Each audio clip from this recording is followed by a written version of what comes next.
अस्सलाम वालेकुम everyone, welcome to my channel, welcome to another vlog. I hope आप सब ठीक होंगे। हम लोग भी अल्हम्दुलिल्लाह ठीक हैं। घर को डेकोरेट करना, घर को प्रॉपर तरीके से रखना, ये तो मेरा ख़्याल है कि हर किसी की ख्वाहिश होती है और हर कोई जो होम मेकर होती है वो इन कोशिशों में लगी रहती है। सारा दिन हम लोग अपने घर को साफ़ करते हैं, संवारते हैं, डेकोरेट करते हैं। अपने महीने की जो भी हमारी थोड़ी बहुत बचत होती है, कभी कोई चीज़ ले आते हैं, कभी कोई चीज़ ले आते हैं। तो इसी तरह मुझे भी बहुत ज़्यादा शौक़ है, लेकिन ऑफ़ कोर्स हमारी इस शौक़ के बजाय ना हमारे प्रेफरेंस ये होनी चाहिए कि हमारे बच्चों की सिक्योरिटी पे कोई कंप्रोमाइज़ नहीं होता।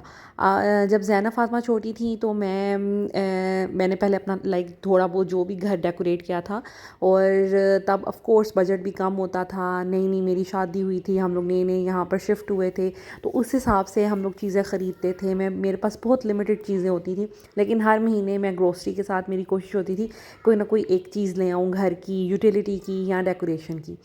कभी इतवार बाज़ार से ले आती थी, कभी किसी सस्ती मार्केट से ले आती थी। तो इस तरह कर कर मैंने अपना ये तकरीबन पूरा घर बनाया। मेरी शादी जब हुई थी तो मुझे लाइक जहेज़ नहीं मिला था। वो इसलिए नहीं मिला था कि मेरे हस्बैंड जहेज़ के सख्त ख़िलाफ़ हैं। उन्होंने कहा था कि नहीं, मैं कुछ भी नहीं लूँगा, मैं इस चीज़ के बहुत ज़्यादा ख़िलाफ़ हूँ। तो उन्होंने लाइक जब हमारी शादी हुई तो मेरे रूम को उन्होंने बड़ा अच्छा लाइक प्रॉपर जो मेरा फ़र्नीचर था वो बनाया, और ज़रूरत के कपड़े, ज़रूरत की चीज़ें। लेकिन जब हम अकेले शिफ्ट हुए तो फिर हमारे पास कुछ भी नहीं था। लाइक मेरे पास बर्तन तो थे नहीं, क्योंकि मेरी मदर इन लॉ के ही हम यूज़ करते थे। उसके बाद मेरे पास बहुत ज़्यादा बेडिंग्स, बहुत ज़्यादा चीज़ें नहीं थी, फ़र्नीचर नहीं था। तो जब हम अकेले यहाँ पर शिफ्ट हुए तो मेरे पास बहुत सी चीज़ें ऐसी थी जो नहीं थी। फिर हमने पूरा एक घर दोबारा बनाया, इलेक्ट्रॉनिक्स आहिस्ता आहिस्ता ख़रीदी, चीज़ें ख़रीदी। तो इस तरह करके मैंने अपना सारा घर बनाया। तो अभी तक ये चीज़ें जारी हैं और मेरा ख़्याल है ये एंड तक रहेंगी जब तक मैं ज़िंदा रहूँगी। कुछ ना कुछ चीज़ों घर की ज़रूरतें भी होती हैं समटाइम्स, और हमारे शौक़ भी होते हैं। तो इंसान जो है, एक औरत जो है, वो ये सारी चीज़ें करती रहती है जब तक उसकी ज़िंदगी होती है। खैर, तो अल्लाह का शुक्र है कि अब माशाल्लाह घर कंप्लीट हो गया, और मेरी अम्मी बड़ा खुश होती हैं कि देखें, आपको जहेज़ नहीं मिला था, आपको हमने कुछ भी नहीं दिया था, लेकिन आपका माशाल्लाह पूरा घर है। अल्लाह का शुक्र है कि हर चीज़ है।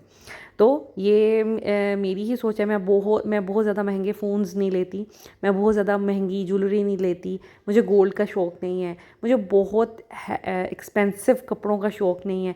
मेरा शौक़ यही है कि मैं घर की चीज़ें ख़रीदूँ। तो बात बताने का मकसद ये है कि ऑफ़ कोर्स मुझे घर को प्रॉपर तरीके से ऑर्गेनाइज़ रखना और डेकोरेट रखना बड़ा पसंद है। लेकिन जैसे जैसे बच्चे मेरे पैदा होते गए तो उस वक्त के हिसाब से, उस वक्त की मुनासबत से हम लोगों ने चीज़ों को ऊपर नीचे करते रहे। जैसे जब ज़ैनब फ़ातिमा पैदा हुई तो मैंने घर से सारे डेकोरेटिव आइटम्स जो हैं वो उठा दिए थे, कबर्ड्स में रख दिए थे, ताकि मेरे बच्चों को कोई नुकसान ना हो, मेरे बच्चों को भी नुकसान ना हो। और जब चीज़ें आप इतनी कोशिशों से बनाते हैं ना, मैंने तिनका तिनका करके अपना घर जोड़ा है। तो जैसे जहेज़ किसी को मिलता है ना, तो ये होता है कि इकट्ठी सारी चीज़ें आपको आपके पेरेंट्स दे देते हैं। वो चीज़ बिल्कुल भी नहीं अच्छी। मैं भी इसके ख़िलाफ़ ही हूँ। लेकिन ये कि फिर भी आपके पास काफ़ी ज़रूरत की पेरेंट्स जो हैं वो अपनी बच्चियों को चीज़ें देते हैं। मेरे केस में ये था कि मैंने अपने घर की एक एक चीज़ खुद बनाई है, एक एक तिनका मैंने खुद बनाया। तो इस वजह से ना मुझे इस चीज़ की बड़ी शिद्दत से अहमियत पता है, और मुझे इस चीज़ का एहसास है कि मैंने किस तरह चीज़ें ख़रीदी, और मैं इसीलिए चीज़ों का बहुत ज़्यादा ख़्याल रखती हूँ। इवन मेरी मदर इन लॉ भी कहती थी कि माशाल्लाह, लाला से ना नुकसान नहीं होता, ये कोई भी चीज़ें तोड़ती नहीं, लाइक हैंडल अच्छे तरीके से करती है। तो इसी तरह हुआ कि जैसे जैसे बच्चे हुए मैंने ज़रूरत की चीज़ें रखती थी, बस फ़र्नीचर रखती थी। और कोशिश मेरी यही होती थी, टेबल्स भी मैं साइड पे रख देती थी कि बच्चों को टेबल्स की नोक ना लग जाए, बच्चों को कोई चीज़ गिर ना उनके ऊपर जाए, कोई शीशे का गुलदान टूट ना जाए और उनके पाँव में कोई उसका कंकर ना चुभ जाए, या कोई भी लाइक इस तरह की चीज़। तो फिर जैसे ज़ैनब फ़ातिमा बड़ी हुई, मैंने घर को दोबारा डेकोरेट करना शुरू कर दिया। इस घर में जब हम आए, हमने बहुत ज़्यादा चीज़ें ख़रीदी, क्योंकि तब सिर्फ ज़ैनब फ़ातिमा थी और नेक्स्ट बेबी हम लोग कोई प्लान नहीं कर रहे थे। और यहाँ पर आके मैंने अपने सारे शौक़ पूरे किए। लेकिन मैं हमेशा जब भी कोई डेकोरेटिव आइटम ख़रीदती हूँ ना, तो मैं हमेशा सोचती हूँ कि मैंने ऐसी चीज़ लेनी है जो गिर भी जाए तो टूटे भी ना, लाइक मेरे पैसे भी वेस्ट ना हो, मेरा दिल भी परेशान ना हो, और मेरे बच्चे को भी नुकसान ना हो। ठीक है, तो मेरी सारी चीज़ें आलमोस्ट जो होती हैं ना वो लोहे की या इस किस्म की होती हैं, कोई गुलदान भी हैं वो ब्रास के हैं या कुछ इस तरह के मटेरियल के कि जो गिर भी जाए ना तो नुकसान नहीं होना चाहिए। बाकी फ़ोटो जो मैंने वॉल के लिए डेकोरेटिव आइटम्स लाइक पेंटिंग्स हैं या कुछ इस तरह की चीज़ें हैं, तो वो मैं इसलिए लेती हूँ कि चलो यहाँ तक बच्चों का हाथ नहीं पहुँचता। खैर अब ये है कि अब जैसे फ़ेज़ एक आ गया, इज़ा बिल्कुल भी चीज़ें नहीं छेड़ती थी। जब इज़ा बड़ी हो रही थी ना तो मुझे अपने घर में कोई चीज़ें इधर उधर करने की ज़रूरत नहीं पड़ी। ज़ैनब थी ऐसी बच्ची जो चीज़ों को छेड़ती थी, फ़ातिमा को भी कोई कंसर्न नहीं होता था, तो फ़ातिमा की दफ़ा भी ऐसा नहीं हुआ। लेकिन अब जो है माशाल्लाह ज़ावियार माशाल्लाह वो हाइपर एक्टिव हो जाते हैं, माशाल्लाह वो हर चीज़ के ऊपर चढ़ने की कोशिश करते हैं और आजकल ना चीज़ों को बहुत छेड़ते हैं। तो मैंने ऐसा करके अपने घर की चीज़ें जो है ना उठानी शुरू कर दी ताकि मेरे बच्चों को कोई नुकसान नहीं हो। मेरे पास आपको पता है, जो लोग मुझे पहले से फ़ॉलो करें उनको पता है कि मेरे पास रियल जो प्लांट्स होते हैं ना वो मैंने काफ़ी ज़्यादा लिविंग एरिया में रखे हुए थे। मैंने इसीलिए वो निकाले हैं कि ज़ावियार जो है ना ऑफ़ कोर्स उसने क्रॉल करना था पहले, और क्रॉल करते हुए बच्चे जो है ना मट्टी मुँह में डाल लें या फिर उसके पत्ते खाना शुरू कर दें या तोड़ना शुरू कर दें। तो इसलिए मैंने फिर सारे प्लांट्स भी उठा दिए थे और नए प्लांट्स नहीं मैंने फिर रखे लिविंग एरिया में ना, और वो इंशाल्लाह मैं रखूँगी ज़ावियार थोड़ा सा बड़ा हो जाए तो फिर उसके बाद जी मैंने काफ़ी ज़्यादा डेकोरेटिव आइटम्स टीवी कंसोल के ऊपर से हटा ली और साइड टेबल्स से हटा ली। तो अब ये था कि घर को ना घर बिल्कुल खाली खाली लाइक इस तरह हो रहा था, लेकिन मुझे ये था कि कोई बात नहीं, जब कभी कोई गेस्ट वगैरह आएंगे तो मैं फिर लाइक उस तरह अरेंज कर दिया करूँगी थोड़ी देर के लिए। और ऐसे करती भी थी मैं कि जब ज़रूरत पड़ती थी तो चीज़ें रख लेती थी और बाद में उठा लेती थी।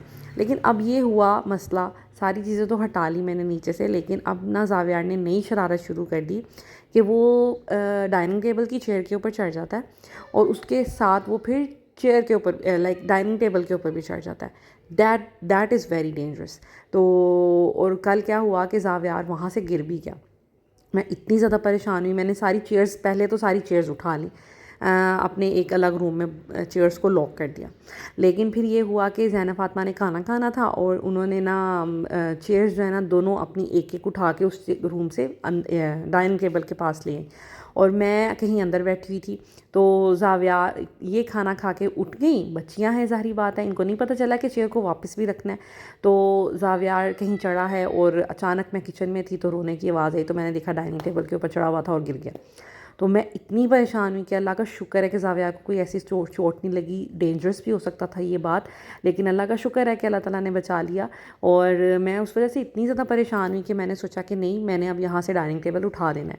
तो आज मैंने यहाँ से सोचा कि क्लीनिंग अच्छे से करवाती हूँ और डाइनिंग टेबल उठा लेती हूँ। कोई बात नहीं, डाइनिंग टेबल नहीं होगा तो हमारा गुजारा हो जाएगा, लेकिन मेरे बच्चे की सिक्योरिटी, मेरे बच्चे की सेफ्टी जो है ना वो मेरे लिए बहुत ज़्यादा ज़रूरी है।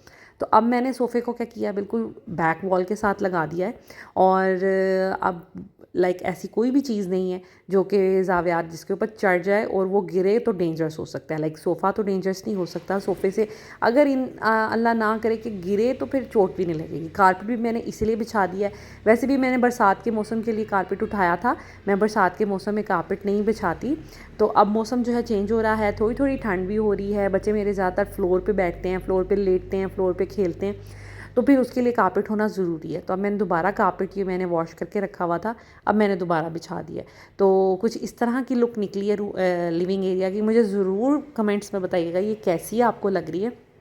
अभी ये वाला हिस्सा सेट हो गया था, हमने फिर सोचा कि अब इस वाले हिस्से की क्लीनिंग कर लें, कॉर्नर वगैरह साफ़ कर दें, मॉपिंग कर दें, और फिर हम इसके लाइक झूले को बिल्कुल बैक वॉल के साथ लगा देंगे। यहाँ पे थोड़ी खाली स्पेस मुझे लग रही है, लेकिन मेरा दिल है कि मैं यहाँ पे एक छोटा सा कारपेट वगैरह बिछा दूँ, मेरे पास है, बच्चे कभी उधर बैठ जाएंगे जहाँ मर्ज़ी, और ज़ावियार के खेलने की काफ़ी स्पेस हो जाएगी, बच्चों के बैठने की, जैसे मर्ज़ी खेलें कूदें लिविंग एरिया में, तो अच्छा रह जाएगा।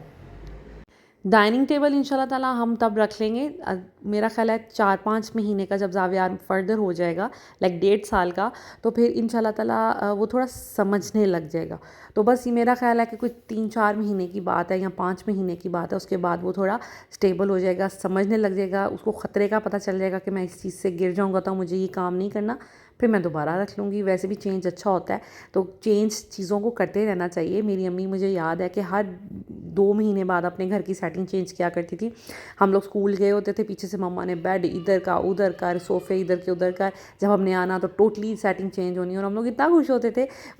चेंज जो है ना वो नज़र को अच्छा लगता है, इंसान की फ़ितरत में भी है कि उसको चेंज पसंद है। तो ऐसे छोटे छोटे चेंजेस करने चाहिए घर में कभी कभी, तो ना देखने में अच्छे लगते हैं। और मेरे हस्बैंड को तो इतनी अच्छी लगी, वो कहते मैं एक्सपेक्ट नहीं कर रहा था, मुझे लग रहा था कि जो हमारी पहले की सेटिंग थी उसके अलावा कोई और सेटिंग कभी करेंगे तो वो अच्छी नहीं लगेगी। लेकिन ट्रस्ट मी, मुझे ख़ुद को भी बहुत अच्छी लगी और मेरे हस्बैंड को भी बहुत अच्छी लगी।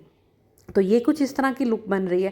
बिल्कुल पीछे ये वाला सिटिंग एरिया सारा बन गया है। बच्चे ना भी इधर बैठना चाहें तो बच्चे फ्रंट वाली एरिया में बैठ सकते हैं, अपने टेबल चेयर रख के। इसके अलावा कारपेट मैंने छोटा सा वहाँ पे भी बिछा दिया है, अभी मैं आपको दिखाती हूँ।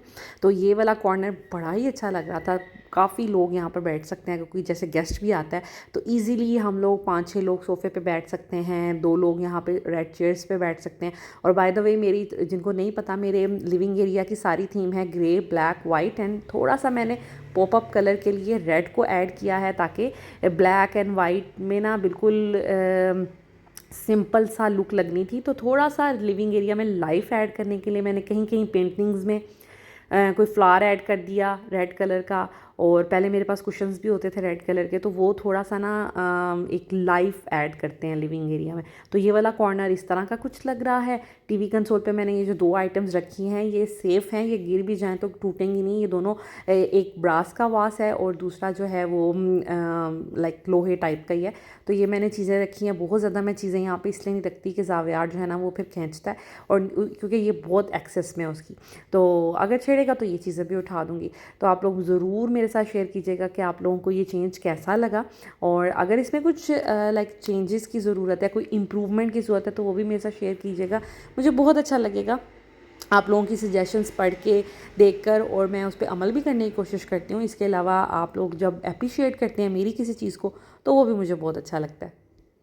और ये लिविंग एरिया का बिल्कुल सामने वाला एरिया है जहाँ पे सोफ़े पड़े हैं, उसके लाइक बिल्कुल राइट साइड पे ये मेन हमारी एंट्रेंस है, और वहाँ पर मैंने इस तरह का एक कंसोल रखा हुआ है। इसके ड्रॉर में मैं मैट्स और अपने नैपकिन्स वगैरह रखती हूँ, 2 ड्रॉर्स हैं इसके साथ, और ऊपर कुछ डेकोरेटिव आइटम्स पड़ी हुई हैं। ये हमारी पेंटिंग है, हम सबके हैंड्स प्रिंट, और इसी बहाने हमारा छोटा सा टूर भी हो गया लिविंग एरिया का दोबारा।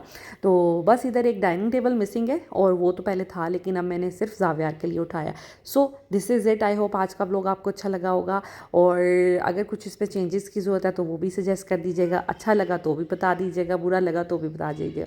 और वीडियो अगर अच्छी लगे तो प्लीज़ लाइक एंड शेयर कीजिएगा, और मेरे चैनल को सब्सक्राइब कर लिया करें, और नोटिफिकेशन की जो बेल बटन है ना, बेल का बटन, वो प्रेस कर दिया करें। उससे ये कि नोटिफिकेशन आपको मिलती रहेगी, वरना आपको पता ही नहीं चलेगा। आप सब्सक्राइब तो कर लेंगे, लेकिन अगर बेल आइकन को प्रेस नहीं करेंगे तो आपको मेरी आने वाली वीडियो की नोटिफिकेशन नहीं मिलेगी। Thank you so much for watching. Take care. अल्लाह हाफिज़।